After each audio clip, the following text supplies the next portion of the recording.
kelas remaja, dewasa, dan senior. Kembali kita akan belajar kebenaran firman Tuhan di dalam sekolah minggu pada pagi hari ini. Kita sudah masuk dalam pelajaran yang ke-9, yaitu tentang kesiapan menghadapi kematian. Diambil dari 2 Korintus pasal 4 ayat 16 sampai pasal 5 ayat yang ke-10. 2 Korintus pasal 4 ayat 16 sampai pasal yang kelima ayat yang 10. Demikian bunyi firman Tuhan. Jangan tawar hati juga waktu menghadapi maut. Sebab itu kami tidak tawar hati. Tetapi meskipun manusia lahiriah kami semakin merosot, namun manusia batiniah kami dibaharui dari sehari ke sehari. Sebab penderitaan ringan yang sekarang ini mengerjakan bagi kami kemuliaan kekal yang melebihi segala-galanya, jauh lebih besar daripada penderitaan kami. Sebab kami tidak memperhatikan yang kelihatan, melainkan yang tak kelihatan. Karena yang kelihatan adalah sementara, sedangkan yang tak kelihatan adalah kekal. Karena kami tahu bahwa jika kemah tempat kediaman kita di bumi ini dibongkar, Allah telah menyediakan suatu tempat kediaman di surga bagi kita, suatu tempat kediaman yang kekal, yang tidak dibuat oleh tangan manusia. Selama kita di dalam kemah ini, kita mengeluh karena kita rindu mengenakan tempat kediaman surgawi di atas tempat kediaman kita yang sekarang ini. Sebab dengan demikian kita berpakaian dan tidak kedapatan telanjang. Sebab selama masih diam di dalam kemah ini, kita mengeluh oleh beratnya tekanan. Karena kita mau mengenakan pakaian yang baru itu tanpa menanggalkan yang lama, supaya yang fana itu ditelan oleh hidup. Tetapi Allah lah yang justru mempersiapkan kita untuk hal itu dan yang mengaruniakan roh kepada kita sebagai jaminan segala sesuatu yang telah disediakan bagi kita. Maka oleh karena itu hati kami senantiasa tabah, meskipun kami sadar bahwa selama kami mendiami tubuh ini, kami masih jauh dari Tuhan. Sebab hidup kami ini adalah hidup karena percaya, bukan karena melihat. Tetapi hati kami tabah dan terlebih suka kami beralih dari tubuh ini untuk menetap pada Tuhan. Sebab itu juga kami berusaha, baik kami diam di dalam tubuh ini maupun kami diam di luarnya, supaya kami berkenan kepadanya. Sebab kita semua harus menghadap tahta pengadilan Kristus, supaya setiap orang memperoleh apa yang patut diterimanya sesuai dengan yang dilakukannya dalam hidupnya, ini baik ataupun jahat. Sebelum kita melanjutkan pelajaran kita akan berdoa bersama-sama.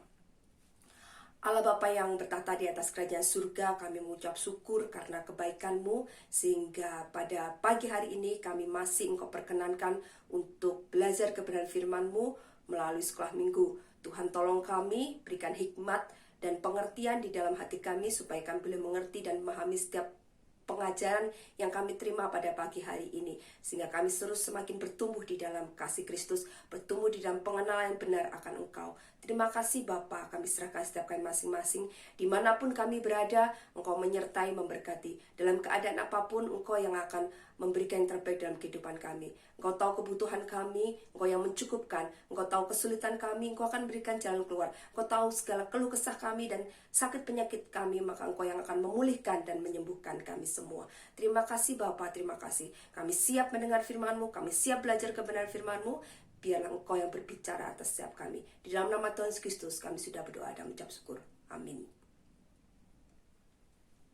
Bapak Ibu Saudara, apa yang menjadi reaksi kita ketika kita mendengar kata kematian?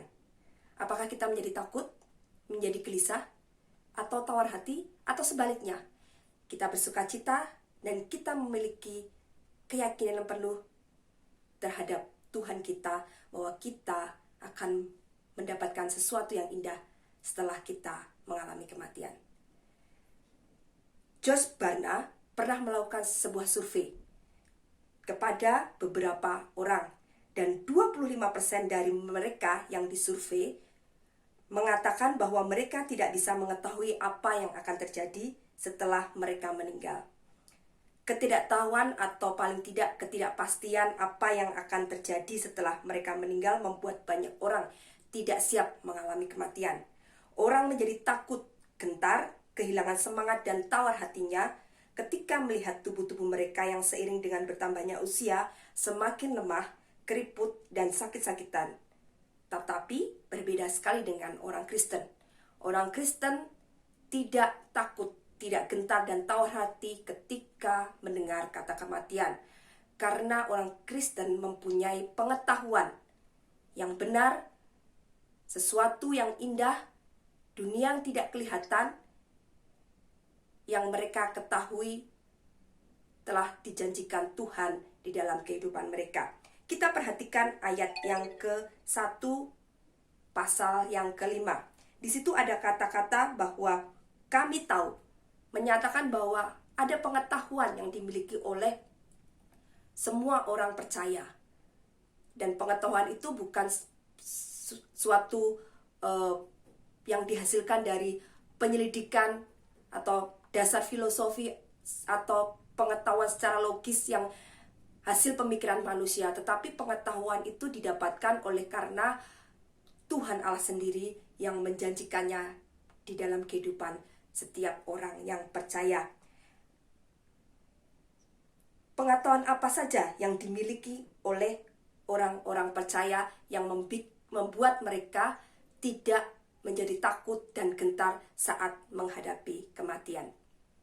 Pengetahuan yang pertama adalah tentang kemunduran duniawi, yaitu dapat kita lihat pada pasal yang keempat ayat yang ke-16a. Sebab itu kami tidak tawar hati, tetapi meskipun manusia lahiriah kami semakin merosot. Jadi setiap orang percaya, setiap orang Kristen memahami dan mengetahui bahwa ketika kita ada di dunia ini, tubuh lahiriah kita dari hari ke hari akan mengalami kemerosotan.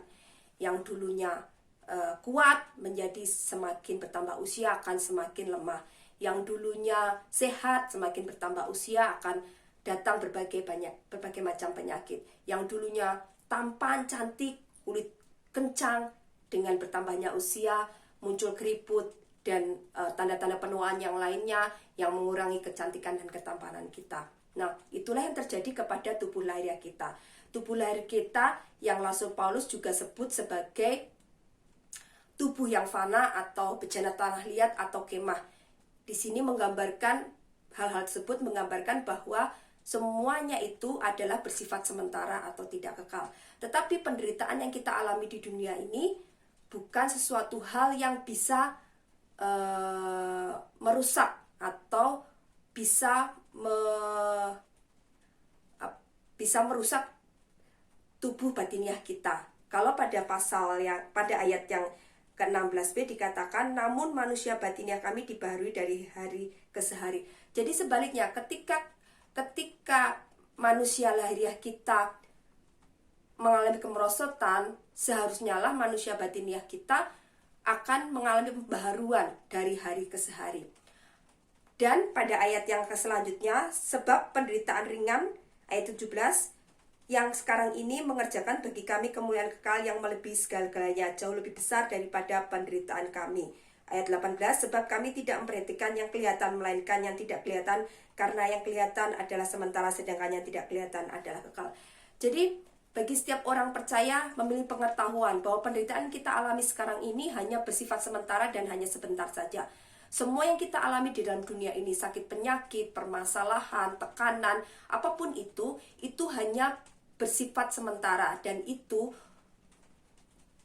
hanya ringan saja dibandingkan apa yang kelak akan kita terima, yaitu hal-hal yang indah yang telah Tuhan sediakan sebagai upah kita sebagai orang percaya yang hidup setia kepada Dia sampai akhir hidup kita, akan kita terima ketika kita menghadapi kematian. Jadi itu pengetahuan yang pertama, bahwa tidak bisa dihindari, tubuh jasmani kita akan mengalami kemerosotan dan pada akhirnya semua manusia akan mati. Tetapi dengan kemerosotan tubuh jasmani kita dan juga kematian yang kita hadapi, itu tidak membuat kita menjadi takut, karena semua yang terjadi di dalam dunia ini yang menyerang manusia lahiriah kita atau tubuh jasmani kita tidak merusak tubuh batiniah kita, tetapi malahan sebaliknya, itu membuat kita semakin hari demi hari diperbaharui di dalam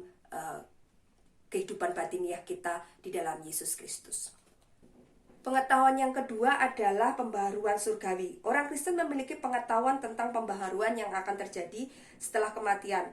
Pembaharuan suatu bentuk tubuh yang baru yang cocok untuk kehidupan berikutnya. Kita sudah mempelajarinya pada 2 minggu yang lalu di pelajaran yang ke-7. Rasul Paulus menggambarkan tubuh kita saat ini seperti sebuah kemah. Ketika kemah itu dibongkar, yang bersifat sementara itu, maka kita tidak lagi tinggal di dalam kemah itu, tetapi kita akan beralih kepada suatu tempat yang telah Tuhan sediakan bagi setiap orang yang percaya kepadanya, tempat yang kekal dan abadi di surga. Nah, pengetahuan ini hanya dimiliki oleh orang-orang percaya, orang-orang Kristen. Di luar kekristenan, tidak ada agama atau filsafat manapun yang menjamin atau memberikan keyakinan janji seperti di dalam janji yang diberikan oleh Tuhan kita Yesus Kristus. Jadi berbahagialah kita oleh karena kita memiliki iman percaya kepada Tuhan Yesus Kristus yang membawa kita kepada pengetahuan bahwa ketika kita nanti mati dan meninggalkan dunia ini, Tuhan telah menyediakan suatu tempat yang indah, yang bersifat kekal dan abadi bersamanya di surga kelak. Dan itu sudah disediakan sejak awal, sebelum kita mengalami kematian pun Tuhan sudah sediakan itu bagi setiap orang percaya. Nah, kalau kita perhatikan pada pasal 5 ayat yang kedua dan keempat, ada kata mengeluh. Di sini ayat-ayat ini bukan berarti menggerutu atau bersungut-sungut dalam menjalani kehidupan ini, tetapi lebih kepada orang Kristen mengeluh dalam doa karena mereka rindu untuk segera mengalami kehidupan di dalam tubuh kebangkitan, karena mereka rindu untuk segera boleh bertemu dengan Tuhan Allah dan di surga. Nah, disediakannya keberadaan yang kekal dalam tubuh yang baru tidak hanya diketahui dengan pasti oleh orang Kristen. Kenyataan itu bahkan dijamin oleh Allah melalui dikaruniakannya Roh Kudus kepada mereka. Jadi di dalam hidup kita, ketika kita menjadi orang percaya, Roh Kudus hadir dalam hidup kita dan membuat kita bisa mengakui bahwa Tuhan Yesus adalah Tuhan dan Selamat kita secara pribadi. Roh Kudus jugalah yang akan memberikan pengetahuan tentang hal-hal mengenai sesuatu yang tidak kelihatan setelah kematian, atau hal-hal mengenai kehidupan yang tidak kelihatan setelah kematian, yaitu kehidupan kekal bersama Allah Bapa di surga. Nah, orang Kristen senantiasa tabah pada ayat 6 dan 8.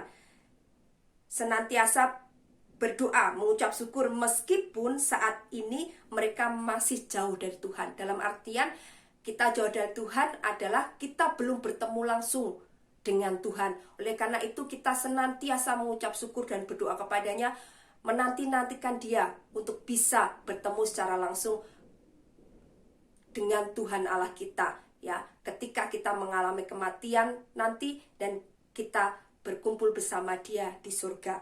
Nah, karena mengapa orang Kristen tabah dan meyakini semuanya itu? Karena orang Kristen hidup karena percaya, bukan hidup berdasarkan melihat. Jadi setiap janji-janji Tuhan yang diberikan dalam kehidupan kita tentang hari esok setelah kematian, tetap kita pegang oleh karena kita adalah orang-orang yang memiliki kehidupan karena percaya, bukan oleh karena melihat. Kita lihat pada ayat yang ke-7. Sebab hidup kami ini adalah hidup karena percaya, bukan karena melihat. Oleh karena itu, apapun yang terjadi di dunia ini tidak akan membuat kita menjadi lemah secara rohani. Penderitaan-penderitaan yang kita alami secara jasmani tidak akan membuat kerohanian kita menjadi lemah, tetapi sebaliknya menjadikan kerohanian kita semakin diperbaharui, semakin lebih lagi di hadapan Tuhan, karena kita percaya bahwa apa yang kita alami saat ini adalah sesuatu yang ringan dibandingkan dengan apa yang akan kita dapatkan nanti ketika kita mengalami kematian. Nah, selama masih hidup di dunia ini, orang Kristen berusaha agar ketika Yesus datang kembali, entah mereka diam di dalam tubuh ini, ya, dalam artian masih hidup, atau diam di luarnya dalam artian sudah mengalami kematian, mereka kedapatan berkenan kepadanya. Oleh karena itu, pengetahuan akan perkara-perkara ini seharusnya lah lebih memotivasi setiap orang percaya, setiap orang Kristen untuk menjalani hidupnya lebih lagi memberikan yang terbaik kepada Tuhan, mengabdi dan melayani Dia di dunia ini, karena apa yang kita lakukan di dunia ini akan Tuhan perhitungkan sebagai upah kita, dan kita akan terima ketika kita mengalami kematian. Ya, Tuhan memberikan upah yang berbeda-beda kepada setiap orang sesuai dengan apa yang sudah orang itu kerjakan di dunia ini. Jadi kita lihat pada ayat yang ke-10 di situ, sebab kita semua harus menghadapi tahta pengadilan Kristus supaya setiap orang memperoleh apa yang patut diterimanya sesuai dengan yang dilakukannya dalam hidupnya ini, baik ataupun jahat. Jadi bagi setiap orang percaya, oleh karena itu tidak perlu khawatir, tidak perlu takut, tidak perlu gelisah atau tawar hati ketika menghadapi kematian. Karena jaminan kita pasti, yaitu ketika kita mati, kita akan menerima hidup yang kekal, dan Tuhan sudah menyediakan sebuah tempat yang indah di surga bersama-sama dengan Dia. Yang menjadi pemikiran kita adalah upah apakah yang kelak akan kita terima, ya, ketika kita memasuki kehidupan yang kekal itu. Karena dikatakan tadi bahwa setiap orang memiliki upah yang berbeda. Kepastian bahwa orang percaya itu pasti masuk ke dalam surga itu pasti, tetapi upah yang diterima adalah berbeda-beda sesuai dengan apa yang telah dilakukan setiap orang itu di dunia ini. Ya, di dunia ini. Kalau bagi orang-orang yang tidak percaya, mereka mengkhawatirkan tentang penghakiman, karena saat penghakiman itu menentukan apakah mereka masuk surga atau tidak. Tetapi bagi orang percaya, penghakiman bukan perkara kita masuk surga atau tidak, atau kita menerima hidup kekal atau tidak, karena jaminan kita pasti ketika kita percaya kepada Yesus Kristus sebagai Tuhan dan Selamat kita secara pribadi, kita pasti menerima kehidupan kekal dan kita menerima surga itu di dalam kehidupan kita, ya. Tetapi penghakiman ini akan terjadi bagi orang percaya untuk menentukan seberapa upah yang diberikan kepada kita oleh karena apa yang telah kita perbuat di dunia ini. Seberapa banyak kita melayani Tuhan, seberapa banyak kita bekerja untuk Dia, mengasihi sesama, itu akan mempengaruhi upah yang akan kita terima ketika kelak kita menghadap tahta Bapa. Nah, itu pelajaran kita hari ini. Biarlah ini menjadi pengetahuan yang baru bagi kita, atau mungkin akan lebih memantapkan kita, ya. Jadi siapapun kita, masih muda ataupun sudah tua, sekarang kita tidak tahu, kematian tidak hanya mengejar orang-orang yang tua, tetapi juga bisa terjadi pada orang-orang muda. Banyak sekali kejadian, ya, masih berumur 30, 20, tetapi sudah mengalami kematian. Bagaimana kita menghadapi dan mensikapinya? Tadi seperti pelajaran kita hari ini, bahwa kita tidak perlu khawatir, kita tidak perlu takut dan gelisah, karena ada jaminan yang pasti dari Tuhan Allah Bapa kita, bahwa ketika kita mengalami kematian, ada kediaman yang indah yang telah Tuhan sediakan bagi kita, bagi setiap orang yang percaya kepada Tuhan Yesus Kristus. Pertanyaannya adalah, bagaimana dengan Bapak Ibu Saudara yang belum percaya? Mari berdoa kepada Tuhan dan serahkan hidupmu kepada Tuhan Yesus untuk boleh menerima Dia sebagai Tuhan dan Selamat Bapak Ibu Saudara secara pribadi. Dan percayalah, ketika Bapak Ibu Saudara menyerahkan hidup sepenuhnya dan menyatakan iman Bapak Ibu Saudara kepada Tuhan Yesus Kristus sebagai Tuhan dan Selamatnya secara pribadi, maka jaminan itu pun sudah Bapak Ibu dapatkan bersama-sama dalam iman Bapak Ibu Saudara. Terima kasih. Kita akan bersama-sama berdoa. Jikalau mungkin ada pertanyaan, bisa bertanya ke guru masing-masing, ke Ibu Rabka, Ibu Yohan, Ibu Yohana, ataupun pada Bapak Pendeta. Kita akan mengakhiri sekolah minggu kita. Bapak, terima kasih untuk pengetahuan yang Kau berikan bagi kami pada hari ini. Biarlah kami boleh memahami dan mengerti, dan semakin yakin ketika kami menghadapi kematian, kami tidak lagi tawar hati, tidak lagi menjadi takut, tetapi kami dengan penuh iman dan percaya dan sukacita menghadapi kematian itu, oleh karena kami boleh segera bertemu dengan Engkau dan menerima kehidupan yang kekal, yang penuh sukacita bersama Engkau di surga. Terima kasih Tuhan. Kalau saat ini mungkin ada dari Bapak Ibu Saudara kami yang belum percaya kepada Engkau, biarlah boleh menyatakan imannya kepada Engkau untuk menjadi percaya dan menerima janji yang sama seperti yang telah kami terima sebagai orang-orang percaya. Terima kasih Bapak, terima kasih. Kami serahkan pengajaran kami pada saat ini. Biarlah semuanya ini boleh terus menetap dalam hati kami, memberikan kekuatan, penghiburan, dan membuat kami semakin lebih lagi mengasihi Engkau, karena Engkau telah menyediakan yang terbaik bagi kami di surga nanti. Dan terlebih lagi, melalui pengajaran ini pun kami boleh membawa saudara-saudara kami, keluarga kami yang lainnya yang belum percaya kepada Yesus, untuk mereka boleh percaya kepada Engkau dan menerima janji yang sama yang telah kami terima, mendapat jaminan keselamatan, jaminan hidup kekal di dalam kehidupan mereka. Terima kasih Bapa, ampuni segala dosa-dosa kami. Kalau mungkin ada pengajaran ataupun perkataan yang tidak sesuai dengan apa yang Kau hendaki, biarlah Tuhan yang akan mengampuni kami, dan Tuhan sendiri yang akan menyempurnakan pelajaran kami pada hari ini. Terima kasih Bapa, di dalam nama Tuhan Yesus Kristus kami sudah berdoa mengucap syukur. Amin. Selamat pagi, Tuhan Yesus memberkati.